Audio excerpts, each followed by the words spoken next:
तो अब हम पढ़ेंगे अपघटन अभिक्रिया, ठीक है, जिसको हम बोलेंगे डिकम्पोजिशन रिएक्शन, ठीक है।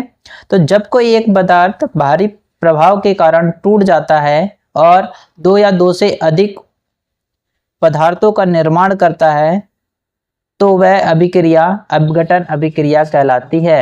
यह अपघटन अभिक्रिया कितने प्रकार से हो सकते हैं? प्रकाश अपघटन अभिक्रिया, विद्युत अपघटन अभिक्रिया और ऊष्मा अपघटन अभिक्रिया, ठीक है। तो इसको एग्जांपल के थ्रू समझते हैं दोस्तों। अब यहाँ पर अगर हम देखेंगे, ये हमने ले लिए एक अभिकारक, ठीक है, ये हमने ले लिए अभिकारक, ठीक, एक पदार्थ ले लिए हमने। अब ये पदार्थ में अब बाहरी प्रभाव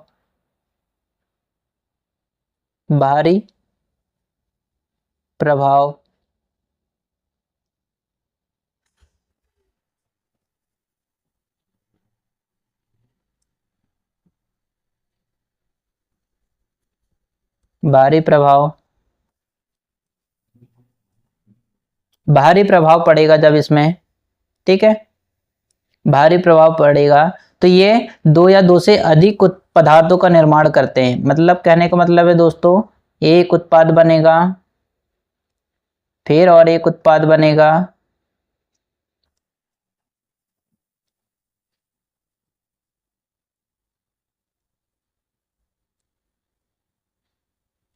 ठीक, इस प्रकार से। तो कहने का मतलब है दोस्तों, यहाँ पर अगर देखेंगे तो जब कोई एक पदार्थ बाहरी प्रभाव के कारण एक या एक से अधिक पदार्थों का निर्माण करता है, उसको हम क्या बोलेंगे?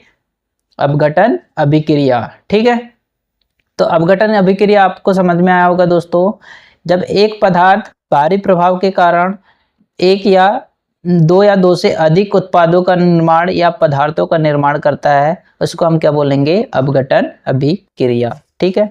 अब इसको नॉर्मल आम भाषा में समझने की कोशिश करते हैं दोस्तों, ठीक है। तो यहाँ पर अगर मान लो एक है अमित भैया और एक है बबली भाई, ठीक है, दोनों पति पत्नी हैं। अब यहाँ पर अगर हम देखेंगे, ये है कौन? अमित भैया, अमित, और ये है बबली, ठीक है, बबली। अब अमित और बबली भैया के बीच में आ जाते हैं भारी प्रभाव, पड़ोसन, ठीक है। कौन आ जाते हैं? पड़ोसन, ये आ जाते हैं पड़ोसन। ये पड़ोसन भैया अमित भैया और बबली भैया के बीच में झगड़ा कराने लगे, ठीक है। तो यहाँ पर अगर देखेंगे तो दोनों के बीच में झगड़ा कराने का भारी प्रभाव की अगर बात करेंगे तो यहाँ पर भारी प्रभाव कौन होगा? पड़ोसन, ठीक है, पड़ोसन यहाँ पर भारी प्रभाव का काम करेंगे। तो अमित और बबली भैया के बीच में अब हो जाएगा, अमित और बबली भैया के बीच में, दोनों के बीच में क्या हो जाएगा? तलाक, ठीक है, तलाक हो गया और वो दोनों अलग अलग हो गए। इसी को हम क्या बोलेंगे? अपघटन अभिक्रिया, ठीक है। तो यहाँ पर अगर देखेंगे तो दोनों एक थे, अब भारी प्रभाव पड़ा तो दोनों अलग अलग हो गए, ठीक है। तो ये यहाँ पर ठीक उसी प्रकार से दोस्तों, ठीक है। तो अमित और बबली भैया दोनों एक साथ रहते थे, मगर पड़ोसन आ गई उनकी जिंदगी में बीच में, तो दोनों के बीच में तलाक हो गया और वो क्या हो गए? अलग अलग हो गए, ठीक है, भारी प्रभाव के कारण। तो वो पहले एक थे, अब कितने हो गए? अलग अलग होके दो भागों में विभाजित हो गए, ठीक है। तो इसी को हम क्या बोलेंगे? अपघटन अभिक्रिया, ठीक है। तो एक पदार्थ भारी प्रभाव के कारण दो अलग अलग भागों में विभाजित होना ही क्या कहलाएगा? अपघटन अभिक्रिया, ठीक है। आई होप आप लोगों को बहुत ही अच्छे तरीके से समझ में आया होगा, ठीक है। अब इसी में आगे देखते हैं दोस्तों, फिर क्या बोल रहा है? तो वह अभिक्रिया अपघटन अभिक्रिया कहलाती है। यह अभिक्रिया प्रकाश, विद्युत या ऊष्मा द्वारा होती है, ठीक है। तो अब इसको एग्जाम्पल के थ्रू समझते हैं दोस्तों। आई होप आप लोगों को समझ में आएगा कि अपघटन अभिक्रिया किसको बोलेंगे? जब कोई एक पदार्थ भारी प्रभाव के कारण दो या दो से अधिक पदार्थों में टूट जाता है ना, या फिर निर्माण करता है, तो वह अभिक्रिया अपघटन अभिक्रिया कहलाती है, ठीक है। अब इसको हम एग्जाम्पल के थ्रू समझने की कोशिश करते हैं।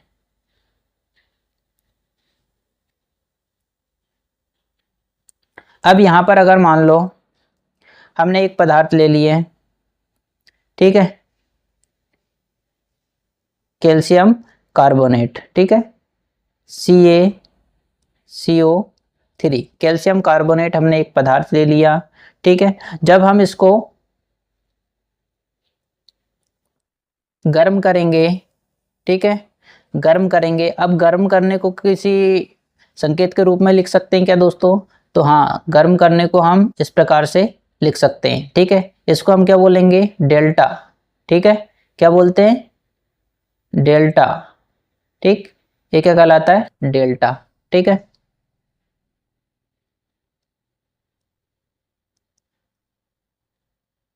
जब कैल्शियम कार्बोनेट को जब हम गर्म करते हैं तो ये CaO और काय में टूटेगा? CO2 में टूटता है, ठीक है। तो कैल्शियम ऑक्साइड और कैल्शियम ऑक्साइड और कार्बन डाइऑक्साइड में टूटेगा, ठीक है। तो यहाँ पर अगर हम देखेंगे दोस्तों, तो कैल्शियम कार्बोनेट को जब हम उष्मा दे रहे हैं, ठीक है, उष्मा दे रहे हैं, तो वो कैल्शियम ऑक्साइड और कार्बन डाइऑक्साइड में टूट रहा है, दो भागों में विभाजित हो रहा है। तो इसी अभिक्रिया को हम क्या बोलेंगे दोस्तों? इसी अभिक्रिया को हम बोलेंगे उष्मीय अपघटन अभिक्रिया, ठीक है।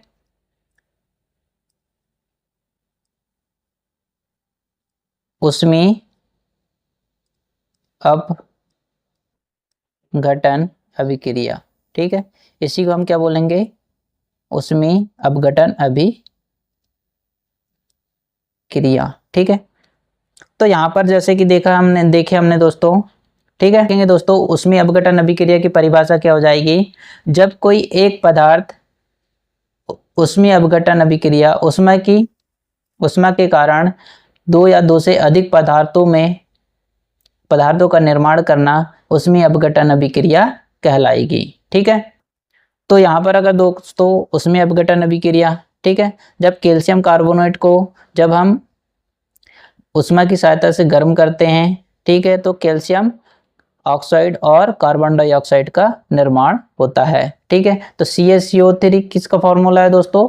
कैल्शियम कार्बोनेट, ठीक है, इसको हम बोलेंगे कैल्शियम कार्बोनेट, जिसको हम बोलते हैं बुझा हुआ चूना भी बोलते हैं, ठीक है दोस्तों।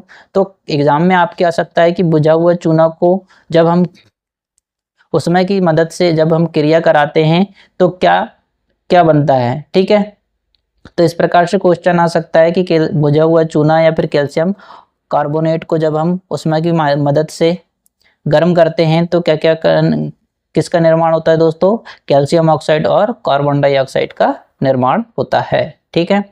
इसी को हम क्या बोलेंगे? उष्मीय अपघटन अभिक्रिया, ठीक है। तो उष्मीय अपघटन की अभिक्रिया आप लोगों ने बहुत अच्छे तरीके से समझा होगा। अब नेक्स्ट करते हैं इसी में विद्युत अपघटन अभिक्रिया, ठीक है, और साथ ही में करेंगे उष्मा अपघटन अभिक्रिया क्या होता है, ठीक है। तो ये हमारा हो गया उष्मीय अपघटन अभिक्रिया। अब पढ़ेंगे हम प्रकाश अपघटन अभिक्रिया और विद्युत अपघटन अभिक्रिया, ठीक है। तो देखते हैं इसमें दोस्तों, अब करेंगे हम प्रकाश अपघटन अभिक्रिया, ठीक है। जब सिल्वर क्लोराइड को, अब यहां पर अगर हम देखेंगे तो AgCl, ठीक है, AgCl कि जब हम क्रिया का प्रकाश से जब हम क्रिया कराएंगे तो क्या क्या बनेगा दोस्तों? तो यहाँ पर अगर देखेंगे तो क्या बनेगा? Ag+Cl2, ठीक है, इस प्रकार से निर्माण होगा। तो ये अगर देखेंगे तो Ag क्या होता है? सिल्वर, ठीक है, सिल्वर। और यहाँ पर अगर देखेंगे तो Cl क्या होता है दोस्तों? क्लोरीन, ठीक है, क्लोरीन,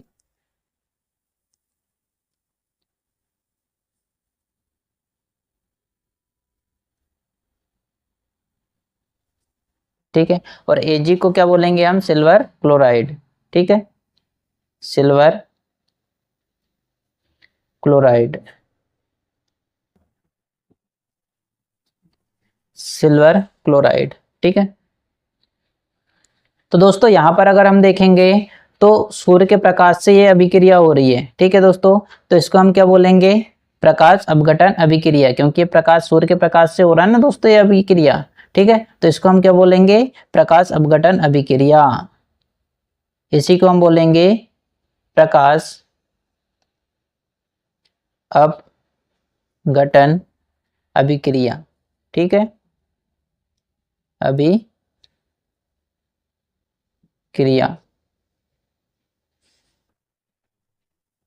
ठीक, इसी को हम बोलेंगे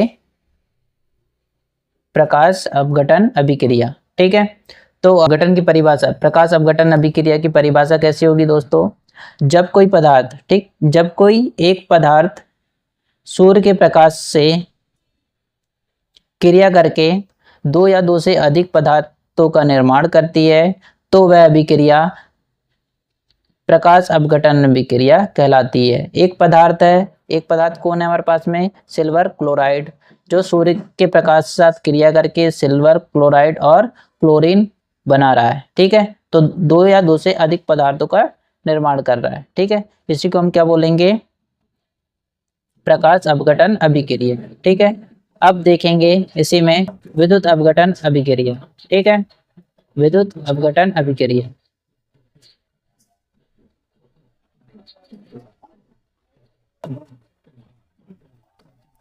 अब विद्युत अपघटन अभिक्रिया, विद्युत अपघटन अभिक्रिया तीसरे में देखेंगे। ठीक है, तो यहाँ पर देखेंगे दोस्तों, जब H2O, ठीक है, जब H2O को क्रिया जब हम विद्युत से कराएंगे,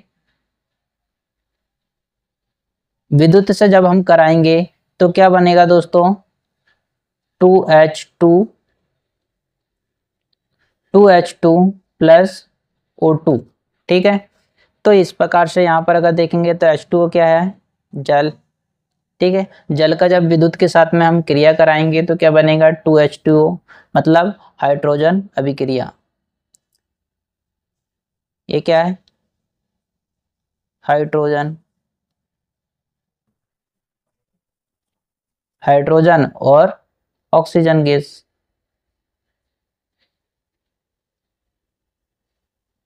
और ये क्या है, ऑक्सीजन गैस, ऑक्सीजन। ठीक है, अब यहाँ पर अगर हम देखेंगे तो यहाँ पर हाइड्रोजन हमारे पास में यहाँ पर कितने हैं, 4 हैं, और यहाँ पर अगर देखेंगे तो हाइड्रोजन हमारे पास में 2 हैं, ऑक्सीजन यहाँ पर हमारे पास में 1 है, यहाँ पर 2 है। तो अब इसको संतुलित करेंगे तो यहाँ पर लगाएंगे हम 2,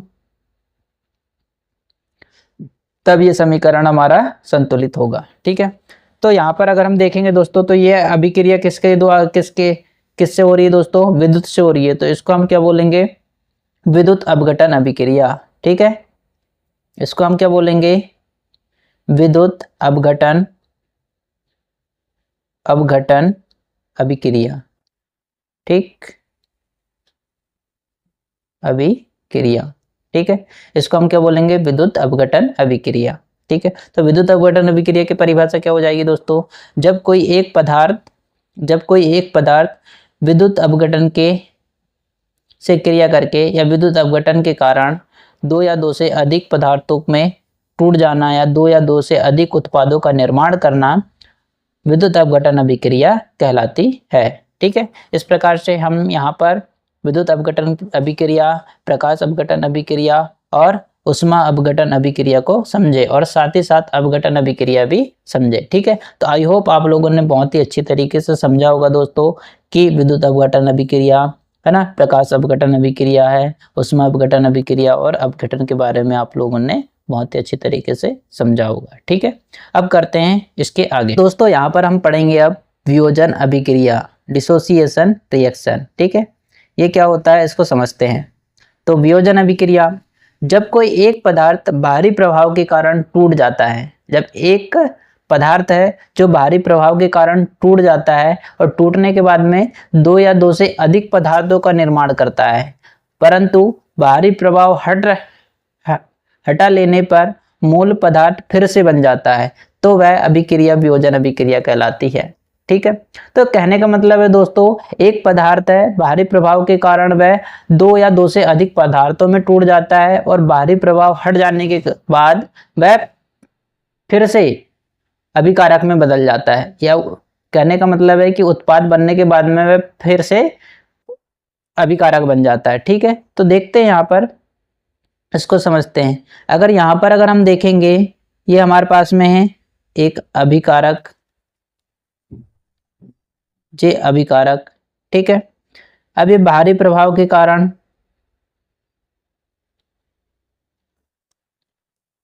बाहरी प्रभाव के कारण वो क्या हो रहा है दोस्तों, दो या दो से अधिक उत्पादों में बदल जाएगा। अब यहाँ पर अगर देखेंगे तो ये एक उत्पाद बन गया और ये दूसरा उत्पाद बन गया। ठीक है, इस प्रकार से। ठीक है, तो कहने का मतलब है दोस्तों, एक पदार्थ है, बाहरी प्रभाव के कारण दो या दो से अधिक पदार्थों में टूट जाना। ठीक है, अब टूटने के बाद अब यहाँ पर अगर देखेंगे, परंतु अब बाहरी प्रभाव को हटा देंगे, बाहरी प्रभाव को हटा देने पर वह पुनः अभिकारक बन जाता है। वो क्या बन जाता है, पुनः फिर अभिकारक बन जाता है। तो कहने का मतलब है दोस्तों, अभिकारक, ठीक है, जब कोई एक पदार्थ या जब कोई एक अभिकारक बाहरी प्रभाव के कारण दो या दो से अधिक उत्पादों का निर्माण करता है और फिर बाहरी प्रभाव के हट जाने के बाद वह पुनः अभिकारक बन जाता है, ऐसी अभिक्रियाओं को हम क्या बोलेंगे, वियोजन अभिक्रिया। ठीक है, ऐसी अभिक्रियाओं को हम क्या बोलेंगे, वियोजन अभिक्रिया। ठीक है, अब यहाँ पर अगर हम देखेंगे दोस्तों, अगर मान लो हमारे पास में अभी एग्जाम्पल में हमने देखे थे अमित भैया और बबली भाभी। ठीक है, बाहरी प्रभाव के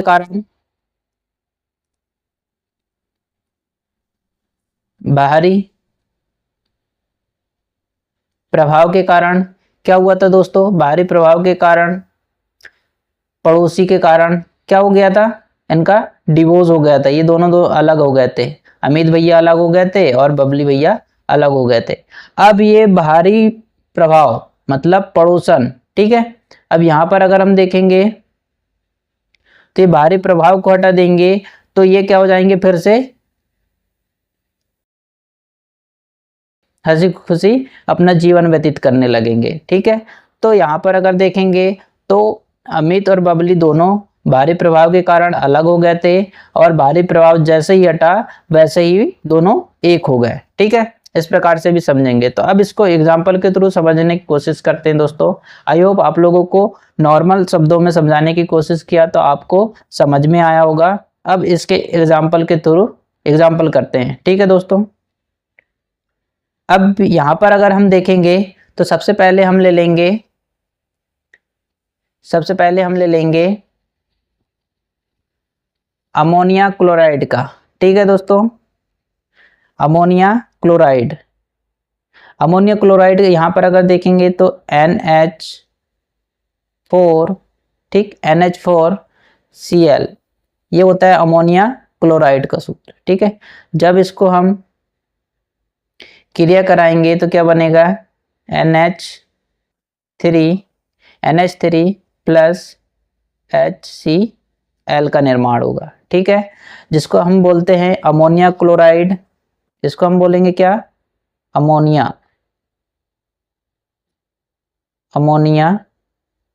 या अमोनियम क्लोराइड।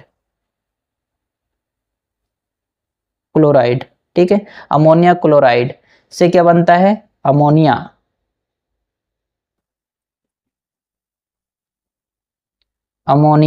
ठीक है, और हाइड्रोजन यहाँ पर अगर देखेंगे तो HCl, हाइड्रोजन क्लोराइड। ठीक है, यहाँ पर अगर देखेंगे तो ये क्या बनेगा,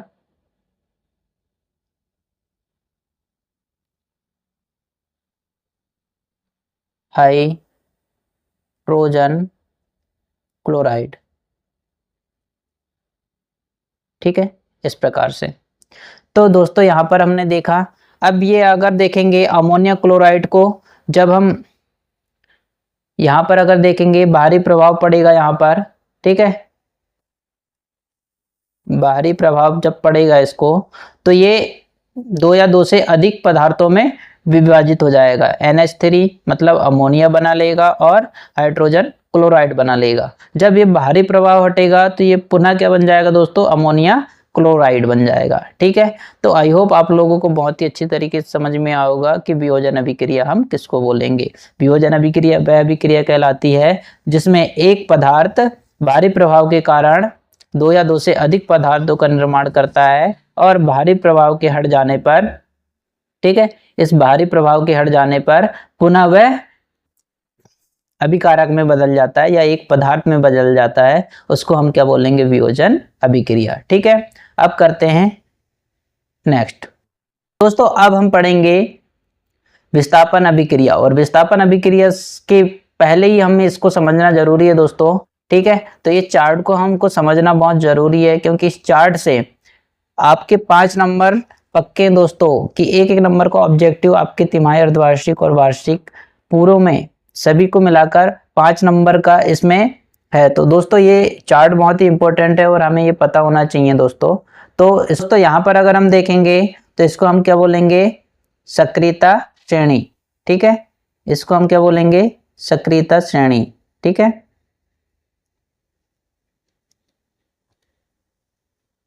ये कहलाता है सक्रियता श्रेणी। ठीक, सक्रियता श्रेणी, या फिर इसी को हम बोलते हैं विद्युत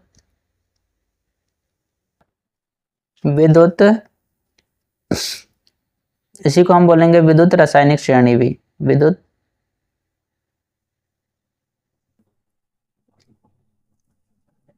विद्युत रासायनिक श्रेणी।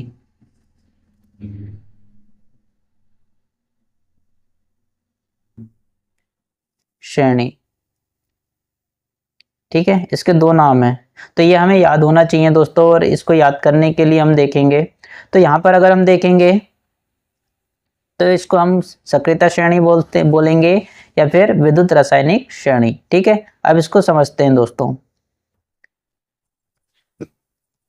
तो यहाँ पर अगर हम देखेंगे तो ऊपर से नीचे, ठीक है, तो सबसे ऊपर वाले के अगर देखेंगे तो सबसे अधिक अभिक्रियाशील तत्व हैं। ठीक है दोस्तों, यहाँ पर अगर देखेंगे तो सबसे अधिक अभिक्रियाशील हैं, फिर घटते क्रम में इनके क्रम दिए हुए हैं। ठीक है दोस्तों, सबसे कम अभिक्रिया किसका होता है, Ag मतलब गोल्ड। ठीक है, तो यहाँ पर अगर हम देखेंगे तो सबसे ज़्यादा पोटेशियम का होगा, फिर सोडियम का, कैल्शियम का, फिर magnesium, aluminium, zinc, iron, lead, hydrogen, copper को हम तांबा भी बोलते हैं, फिर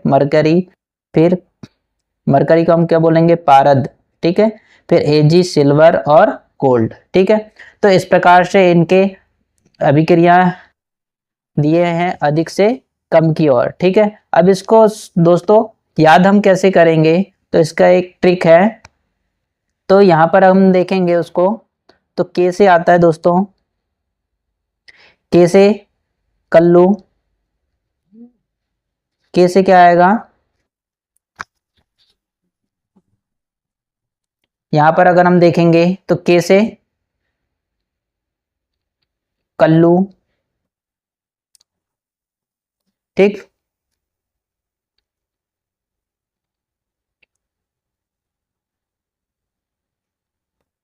K से कल्लू, N से ने, कल्लू ने। तो दोस्तों यहाँ पर हम देखेंगे K से कल्लू, Na से ने, कल्लू ने, Ca से कार, मांगी Mg, है ना, मांगी आगे, जिसका फूटा शीशा, हमारी कार हिल गई अभी आज। ठीक है, तो ये इस प्रकार से इसका फॉर्मूला मतलब ट्रिक है दोस्तों, इसको इस श्रेणी को याद करने का। तो कल्लू ने कार मांगी आगे, जिसका फूटा शीशा, हमारी कार हिल गई अभी आज। ठीक है, तो इस प्रकार से इसका ट्रिक है दोस्तों।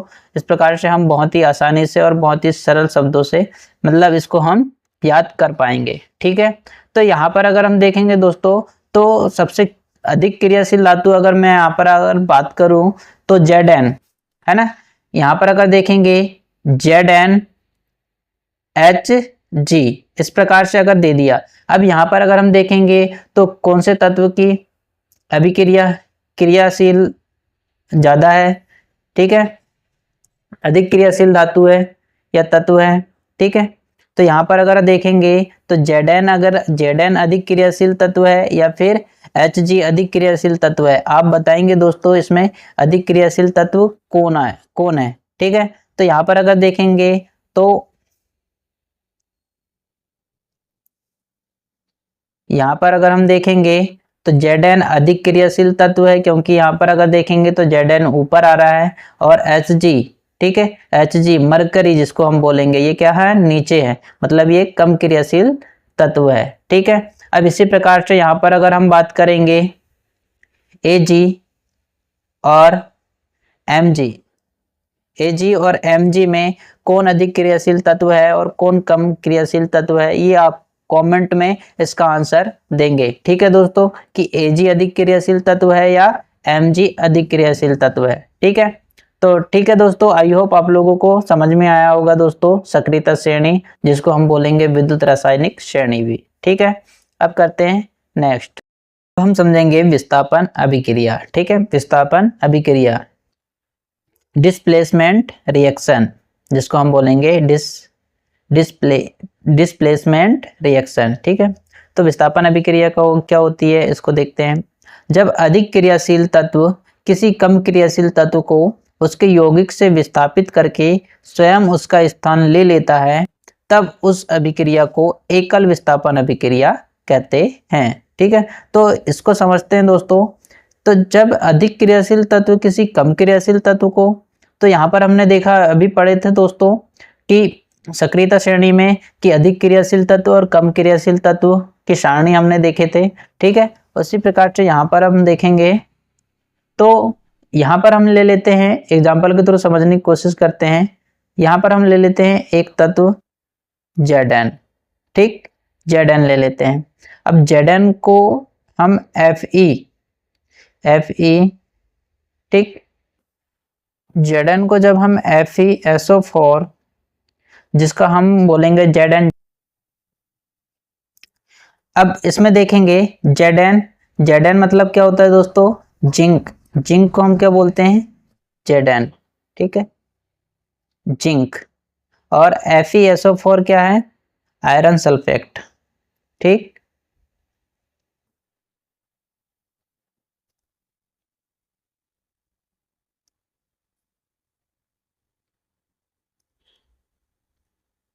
आयरन सल्फेट,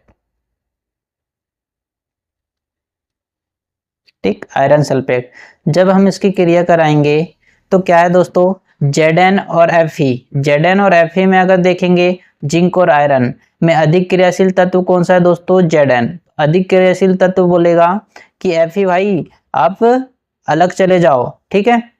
तो यहाँ पर अगर देखेंगे तो अधिक क्रियाशील तत्व कम क्रियाशील तत्व को अपने स्थान से विस्थापित कर देगा और उसकी जगह ले लेगा और एक नया पदार्थ बनाएगा, ठीक है। तो यहाँ पर अगर हम देखेंगे तो Zn, ठीक, Zn Fe की जगह में आ जाएगा और SO4 के साथ में बैठ जाएगा, ठीक, इस प्रकार से। और यहाँ पर अगर देखेंगे तो Fe कहाँ हो जाएगा, विस्थापित हो जाएगा अपने जगह से, क्योंकि वह कम क्रियाशील तत्व है, ठीक है। तो यहाँ पर हमने देखा दोस्तों कि अधिक क्रियाशील तत्व कम क्रियाशील तत्व को अपने स्थान से विस्थापित कर देता है और एक नए पदार्थ का निर्माण करता है, जिसको हम क्या बोलेंगे, विस्थापन अभिक्रिया, ठीक है। तो उसी प्रकार से यहाँ पर परिभाषा हम देखेंगे, जब अधिक क्रियाशील तत्व किसी कम क्रियाशील तत्व को उसके यौगिक से विस्थापित करके स्वयं उसका स्थान ले लेता है, तब इस अभिक्रिया को एकल विस्थापन अभिक्रिया कहते हैं, ठीक है। तो यहाँ पर अगर देखेंगे तो क्या बना ले रहा है दोस्तों, जिंक सल्फेट के साथ में क्रिया करके ZnSO4 बना ले रहा है, ठीक है। तो जिंक सल्फेट, तो यहाँ पर अगर देखेंगे तो ये क्या बना रहा है, जिंक सल्फेट बना ले रहा है, ठीक है। और Fe क्या है दोस्तों, आयरन, ठीक है, Fe क्या है, आयरन है, ठीक। तो यहाँ पर अगर हम देखेंगे, अब इसको और एग्जांपल के थ्रू अगर समझेंगे, ठीक है। अब इसी में हम दूसरा एग्जांपल लेंगे, Fe Fe plus CuSO4, CuSO4, CuSO4, ठीक। तो Fe यहाँ पर है क्या है, आयरन,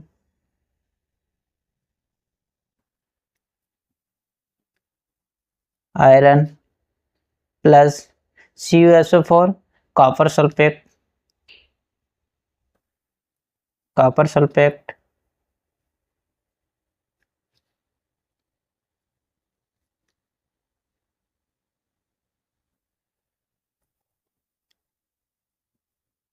क्या है, कॉपर सल्फेट, ठीक है। जब ये क्रिया कराएंगे, ठीक, क्रिया करेंगे तो क्या बनाएंगे, अब ये Fe अधिक क्रियाशील तत्व है किसके, कॉपर के, तो कॉपर को अपने जगह से विस्थापित कर लेगा और FeSO4 बना लेगा, FeSO4 बना लेगा और यहाँ से कॉपर को अलग कर देगा, क्योंकि Fe है ना कॉपर से अधिक क्रियाशील तत्व है, आयरन जो है कॉपर से अधिक क्रियाशील तत्व है, तो वह अपने यौगिक से विस्थापित कर देगा और उसके साथ में खुद अपना यौगिक बना लेगा, ठीक है। तो इस प्रकार से आयरन सल्फेट बना लेगा, ये आयरन सल्फेट,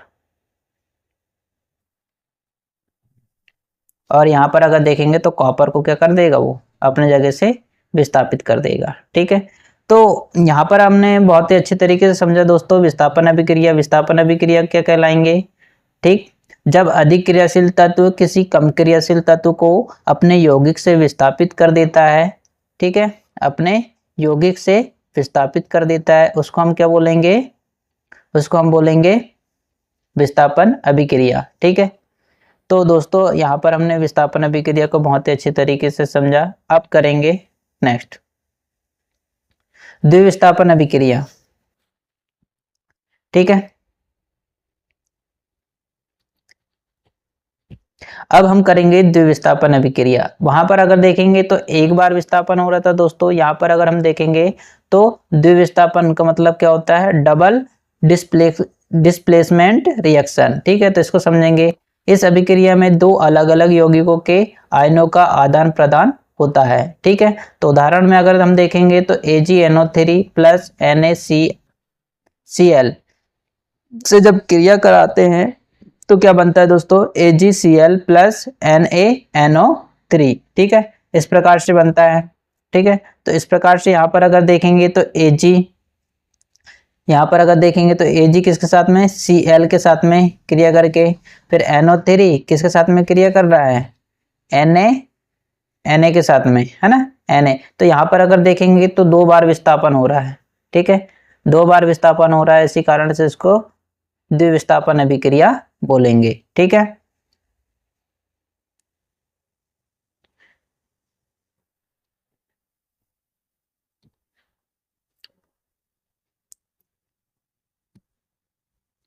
अब इसी में देखेंगे रेडॉक्स अभिक्रिया, रेडॉक्स अभिक्रिया किसको बोलेंगे, ठीक है। तो यह एक ऐसी अभिक्रिया है जिसमें ऑक्सीकरण और अपचयन दोनों होते हैं, ऑक्सीकरण भी होगा और अपचयन दोनों क्रियाएं होती हैं। जैसे एग्जांपल में Zn प्लस CuSO4 से क्रिया कराएंगे तो ZnSO4 प्लस Cu बनता है, ठीक है। तो यहाँ पर अगर देखेंगे तो Zn किसके साथ में, Cu को अलग विस्थापित कर देगा, ठीक है। तो ZnSO4 बन जाएगा प्लस Cu, ठीक है, कॉपर, ठीक है। तो इस प्रकार से रेडॉक्स अभिक्रिया, ठीक है। अब पढ़ेंगे नेक्स्ट। तो दोस्तों यहाँ पर हम देखेंगे ऊष्माक्षेपी अभिक्रिया, ये एग्जाम के पॉइंट ऑफ व्यू से बहुत ही इंपॉर्टेंट है दोस्तों, ऊष्माक्षेपी अभिक्रिया, और इसी में आएगा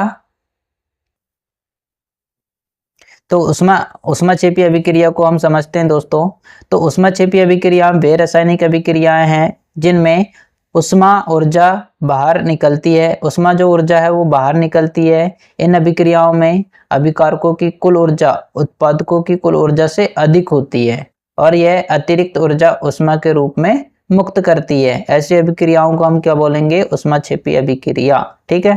तो इस अभिक्रिया की अभिक्रियाओं के कुछ सामान्य उदाहरण हम देखेंगे दोस्तों। जैसे पहला है प्राकृतिक गैस का जलना। अगर प्राकृतिक गैस का जलना जैसे मीथेन CH4 का दहन एक उष्मा क्षेपीय अभिक्रिया है जिसमें उष्मा और प्रकाश ऊर्जा उत्पन्न होती है। जैसे रिएक्शन हमारे पास में दिया है CH4G प्लस 2O2G, ठीक। जब ये रिएक्शन करेगा तो क्या बनाएगा दोस्तों, CO2G, है ना, प्लस G का यहाँ पर अगर मतलब देखेंगे दोस्तों तो J ये क्या है, गैस है, ठीक है, प्लस 2H2O प्लस उष्मा, ठीक है। तो इस प्रकार से उष्मा क्षेपीय अभिक्रिया के हमने समझा। अब इसको अब समझते हैं नेक्स्ट।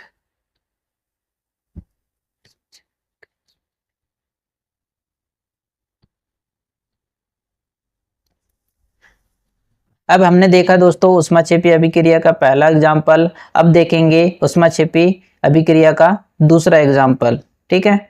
तो यहाँ पर देखेंगे चूने के पानी से मिलना। चूने के पानी से जब हम मिलाएंगे तो जब बिना बुझे चूने मतलब कैल्शियम ऑक्साइड को पानी से या पानी में मिलाया जाता है तो बुझा हुआ चूना कैल्शियम कार्बोनेट बनता है और बहुत अधिक ऊष्मा निकलती है, ठीक है। तो यहाँ पर अगर देखेंगे तो CaOS, ठीक है, से जब H2O से जब हम क्रिया कराएंगे तो क्या बनेगा, CaOH2S प्लस उष्मा कैल्शियम हाइड्रोक्साइड का निर्माण होता है, ठीक है। जब कैल्शियम ऑक्साइड का जब हम क्रिया कराते हैं तो क्या बनेगा, कैल्शियम हाइड्रोक्साइड, ठीक है। तो यहाँ पर अगर देखेंगे तो CaO कैल्शियम और H2O हाइड्रोक्साइड, अब जब दोनों की हम क्रिया कराएंगे तो क्या बनेगा, कैल्शियम और हाइड्रोक्साइड, ठीक है, प्लस उष्मा, ठीक है। तो ये ऊष्माक्षेपी अभिक्रिया के को हमने समझा दोस्तों। अब आगे देखते हैं। अब ऊष्माशोषी अभिक्रिया, तो ऊष्माशोषी अभिक्रिया और ऊष्माक्षेपी अभिक्रिया दोनों अलग अलग होते हैं दोस्तों। तो ये एग्जाम के पॉइंट ऑफ व्यू से बहुत ही इम्पोर्टेंट हैं, ठीक है। तो ऊष्माशोषी अभिक्रिया हम किसको बोलेंगे, ऊष्माशोषी अभिक्रिया वे अभिक्रियाएं वह रासायनिक प्रतिक्रिया हैं जिनमें उष्मा ऊर्जा का अवशोषण होता है। इन अभिक्रियाओं में अभिकारकों की कुल ऊर्जा उत्पादों की कुल ऊर्जा से कम होती है और उन्हें प्रतिक्रिया करने के लिए वातावरण से उष्मा अवशोषित करनी पड़ती है, ठीक है। तो ऐसी अभिक्रियाओं को हम क्या बोलेंगे, ऊष्माशोषी अभिक्रिया, ठीक है। तो इसके एग्जाम्पल देख लेते हैं दोस्तों। तो चूने का पानी से मिलना, जब हम चूने के पानी को मिलाएंगे, जब बिना बुझे हुए चूने कैल्शियम ऑक्साइड को पानी में मिलाया जाता है तो बुझा हुआ चूना कैल्शियम हाइड्रोक्साइड बनता है और बहुत अधिक उष्मा निकलती है। जैसे यहाँ पर अगर देखेंगे तो बुझा हुआ चूना कैल्शियम ऑक्साइड, बुझे हुए चूना का सूत्र क्या होता है, 6CO2 प्लस 6H2O। जब हम सूर्य के प्रकाश से जब इसकी क्रिया कराएंगे तो क्या बनेगा, C6H12O6 प्लस 6O2 का निर्माण होता है, ठीक है। तो इस प्रकार से हमने देखा ऊष्माशोषी अभिक्रिया का उदाहरण नंबर 1। अब दूसरा देखते हैं, ठीक है।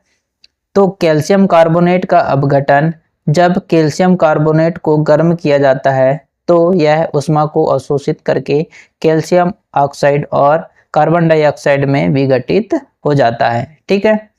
तो यहाँ पर अगर देखेंगे तो कैल्शियम कार्बोनेट CaCO3 को जब हम उष्मा से गर्म करेंगे तो क्या बनता है, CaO, है ना, कैल्शियम और क्या बनता है, CO2 कार्बोनेट, है ना, इस प्रकार से। तो आई होप आप लोगों को बहुत ही अच्छी तरीके से समझ में आया होगा दोस्तों रासायनिक अभिक्रिया एवं समीकरण क्लास 10th के साइंस के चैप्टर नंबर 1, ठीक है दोस्तों। तो आई होप आप लोगों को अगर पसंद आए तो प्लीज़ ज़्यादा से ज़्यादा इस वीडियो को अपने फ्रेंड सर्कल में शेयर करें और साथ ही साथ अब इस चैनल के साथ में जुड़ के क्लास 10th के मैथ्स हो गए, इंग्लिश हो गया और साइंस, ये तीनों सब्जेक्टों की तैयारी बहुत ही अच्छी तरीके से कर सकते हैं, ठीक है दोस्तों। तो आई होप आप लोगों को पसंद आया होगा दोस्तों, ठीक है। मिलते हैं नेक्स्ट वीडियो में नेक्स्ट टॉपिक के